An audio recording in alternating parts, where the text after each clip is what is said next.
Hoy, matandang na pag-iwanan mo ng panahon. Akala mo ba hindi ko narinig yung mga pinagsasabi mo kanina, ha? Binibigyan ko lang naman ng warning yung anak ko kung sigurado na ba siya sa pagpapakasal sa'yo. Warning? So, ibig sabihin, tingin mo, hindi ako dapat sa kanya? Parang pinapalabas mo na ayaw mo sa akin. Alam ko kasi, sa totoo lang, ibang-iba kasi yung ugali mo dun sa ex niya eh. Yung ex niya kasi mabait. Ikaw, ang layo ng ugali eh. Parang hindi ko talaga din gusto. Don't you dare compare me with that girl. Kasi magkaiba kami. Mas maganda ako doon at mas mayaman. Ewan ko nga sa'yo, bakit ganyan yung mindset mo eh? Ang sa totoo lang, maswerte na nga kayo kasi ako yung piniling mong pangasawa ng anak mo. Ayaw mo ba yun? Yayaman kayo. O kaya, makakahingi ka sa akin ng tips paano ba maging sosyal. Ma, Ay, tita! may i-announce kami sa'yo eh. Ready? Ikaw na. We are engaged! Ikakasal na kami, ma! Yes! Oh my gosh! Alam mo dito, I'm so excited. Alam mo, gulat nga ako kasi nag-propose siya sa akin kanina. Sabi niya, will you marry me? Ay, grabe, kinikilig ako doon, no? You're so good, Alam nyo, masaya naman ako para sa inyong dalawa eh, pero sigurado na ba kayong dalawa?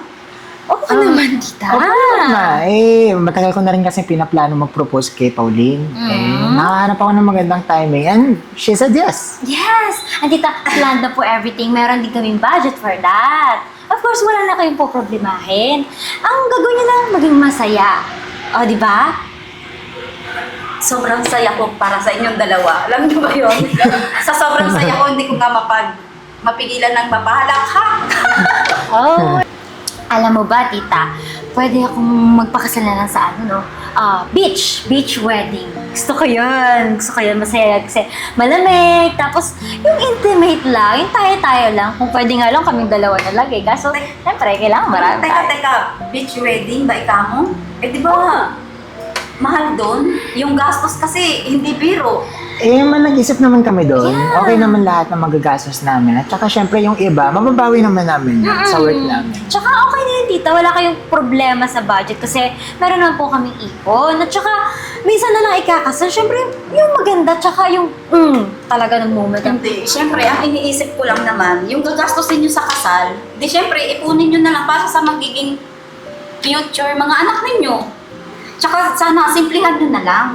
Kasi ang hirap ng buhay ngayon eh. Huwag natin ibuhos lahat sa pagpapakasal ninyo. Mahirap kitain ng pera. Ay, sa generation po kasi ngayon, tita, iba na. Kailangan parang, gawin mo na lahat habang buhay ka pa. Like, kung pwede mo namang gawing na engrande, minsan lang naman, okay na po siguro yun, di ba? Napagkasunduan na din po namin. Planado naman lahat, ma. Abra, yun ang pinupunto ko eh. Minsan Ano lang po? naman.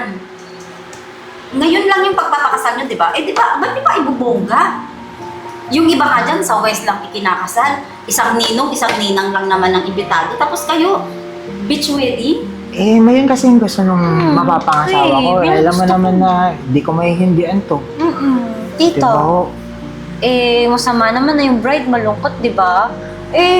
Parang pangit naman na sa picture. Love, kama akong water. Sige. Wait lang pa.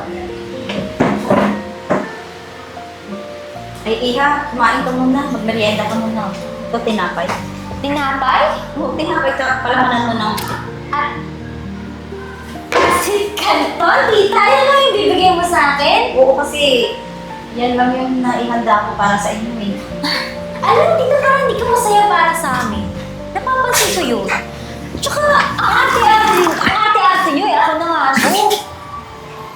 Kayo na nga to, mas mahirap kaysa sa amin. Tapos, ang dami nyo pang dada. Ako na nga provide yung pangkasal namin. Gusto ko nga sana yung mas grande pa, like sa Soler, ganyan. Hindi ko na nga siningit yun kasi ang dami yung reklamo eh. Mas simple pa nga yung beach. Hindi naman ako nagre-reklamo. Ang akin lang naman, yung para sa kinabukasan ninyo. Para sa kinabukasan. O baka kasi hindi mo lang naranasan, kaya hindi mo alam yung experience na maging masaya na gano'n.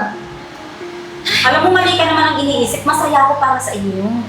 Lalo na ikaw, magiging manugang kita. Dapat nga, konting tipid naman. Eh Ay naku tita, huwag na tayong plastikan. Alam ko namang hindi ka masaya para sa akin at hindi mo ako gusto. Well, hindi rin naman kita gusto. Wala lang akong choice kasi ikaw yung nanay niya eh. Actually, ang cheap nga ng mga in-offer niya sa akin. Dapat may juice o kaya parang cake man lang. Love, okay lang ba walang yelo? Ah, yes, love. Water. Thank you. Anong napag-usapan niya ni Mama? Inaalok niya ako ng food. Sige, kain. Tikman ko nga yan. Sarap. Sarap Di pala. ba gusto mo to? Yeah. Yung First time in-order ko- natin dun sa Chinese restaurant? Ay, talaga? Ito ba Parang yun? ganyan, pero mas mura kasi to. Okay lang naman sa'yo, di ba? Oo naman. First time ko nga makatikim. Siyempre. Para sa'yo. Malinis ba to? Malinis yan, love.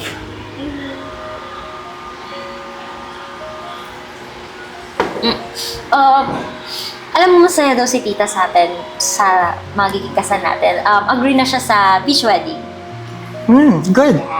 Eh, alam mo na, ikaw na bahala mag-imbita dun sa mga kamag-anak natin dun sa barrio. Eh, di ko naman ka-close yun eh. Ako nang bahala. Sige. Nagugutom na ako. Pwede bang lumabas tayo? Kain tayo sa labas? Ay, di ka pa, ay mo na to? Sa labas na lang. Sige, Alam mo, sige. yung buffet, ganyan. Sige. Yung mga friends ko naghihintay. Ama, kain lang po kami ni Pauline sa labas. Sige anak, ingat kayo ha. Sige, Bye, ho. tita.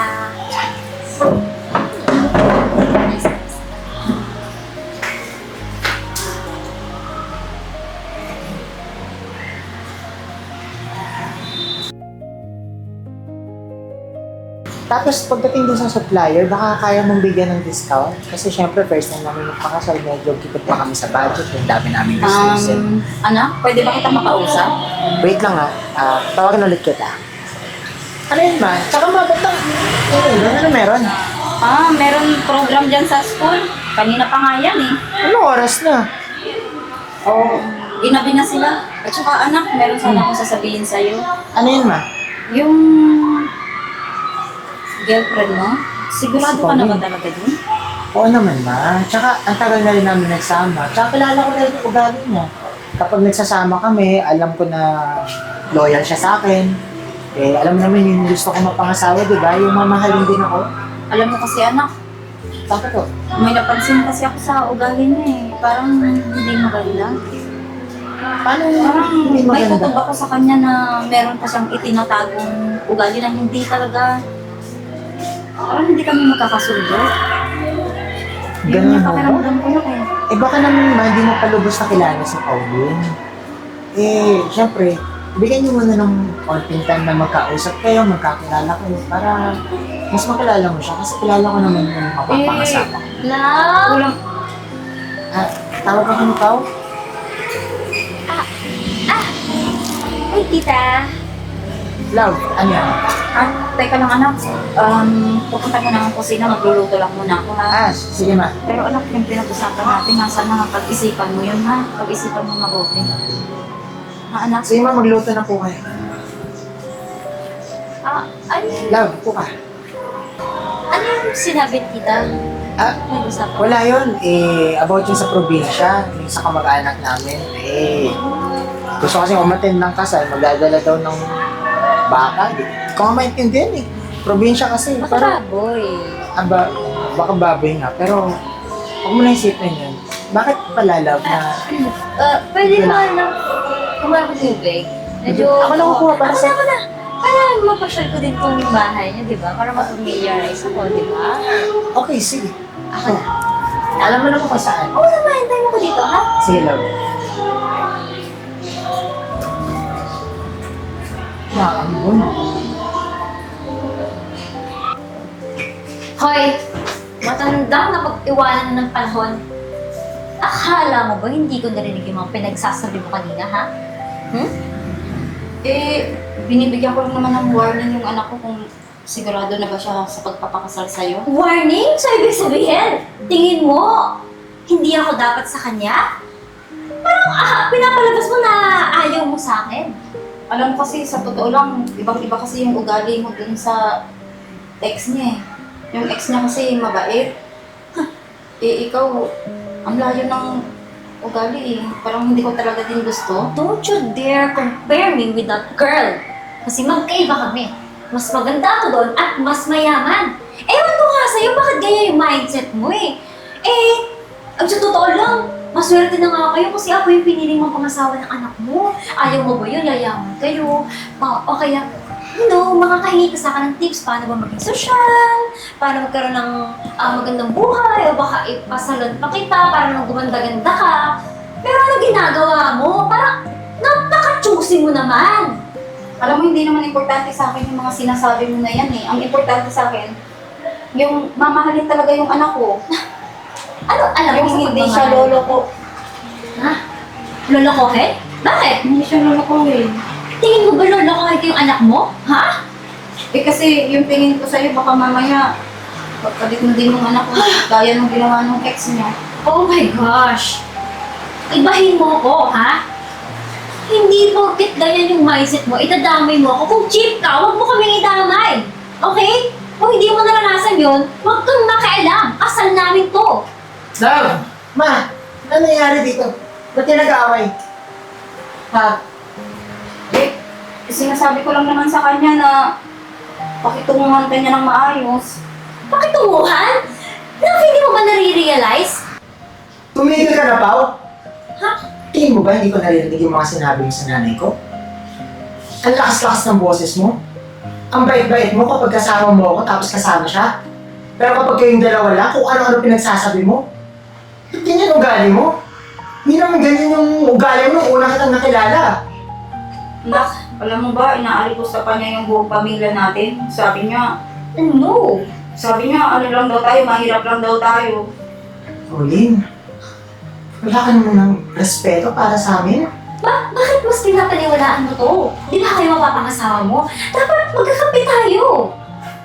Pagkatapos ng ugaling pinakita mo, tingin mo mapapangasawa pa kita? Akala ko, mahal mo ako kahit anong yan. Mahal kita. Mahal kita nung hindi pa ganyan yung ugali mo. Pero ngayon na alam ko na sa tingin mo, mamahalin pa kita.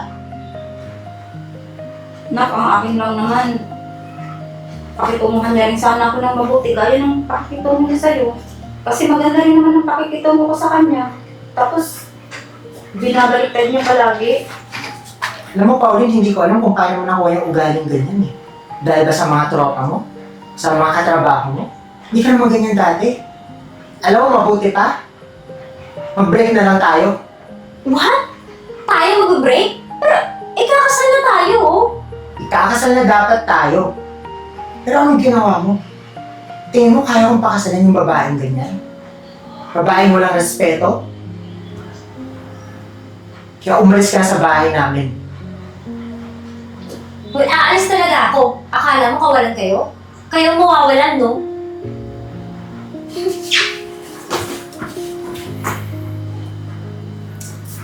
Pasensya na, hindi ko alam eh. Wala yun, anak. Sana sa susunod, mamili ka ng kapangasawa mo yung kasundo ko rin. Para maging masaya naman yung pamilya natin. Hindi kagaya niya, plastic. Dahil pa ng trash ba? Makunat.